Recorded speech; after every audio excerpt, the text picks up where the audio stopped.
नाज़रीन, हुकूमत पंजाब का इंतहाई बेहतरीन ये इकदाम है। पाकिस्तान क्योंकि 25 करोड़ की आबादी है, पहले भी बड़ा पाकिस्तानी एक डायस्पोरा है, तकरीबन 1 करोड़ और 20-30 लाख पाकिस्तानी दुनिया के डिफरेंट ममालिक में मौजूद है। ये फिगर जो है जो सरकारी अदाद-ओ-शुमार है। इसके अलावा अगर बात करें तो 2 करोड़ से ज़्यादा पाकिस्तानी दुनिया के मुख्तलिफ ममालिक में मौजूद हैं, कामकाज कर रहे हैं। और जनाब लेबर एक्सपोर्ट माजी में भी हम करते रहे हैं, अरब ममालिक को हम स्किल्ड लेबर यहाँ से देते रहे हैं और उसके बदले में हमें, आपको पता ही है कि रेमिटेंस की मद में अच्छा खासा पाकिस्तान को पैसा आता है जो अराउंड कोई 35-40 बिलियन तक पहुँच गया है, 35-40 बिलियन डॉलर्स तक।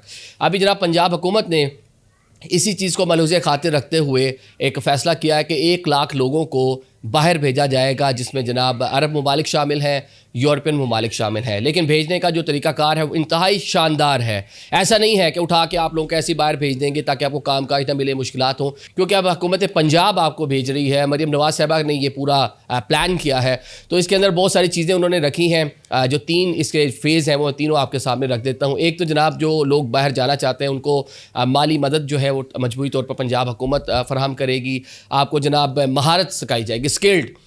अब देखा जाएगा कि लेट्स सपोज सऊदी अरेबिया में आजकल किस शोबे के लोगों की ज़्यादा मांग है। अभी हुकूमत कर रही होगी तो उसके लिए बड़ा आसान होगा देखना, वहाँ रब्ता करना, वहाँ की गवर्नमेंट के साथ रब्ता करना। यूरोप भेजना है तो देखा जाएगा कि वहाँ किस शोबे के लोगों की, पाकिस्तानियों की मांग है।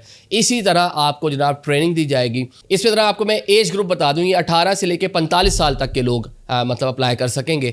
अब जनाब इसी चीज़ों को मद्देनज़र रखते हुए आपको जनाब ट्रेनिंग दी जाएगी। इलेक्ट्रीशियन होगा, प्लम्बर होगा, वेल्डर होगा, ड्राइवर होगा और इसके साथ दीगर जो शोबे हैं एज़ पर योर क्वालिफिकेशन, उसके बारे में भी आपको जो है रोज़गार के पूरे मौके इसमें मिल सकते हैं।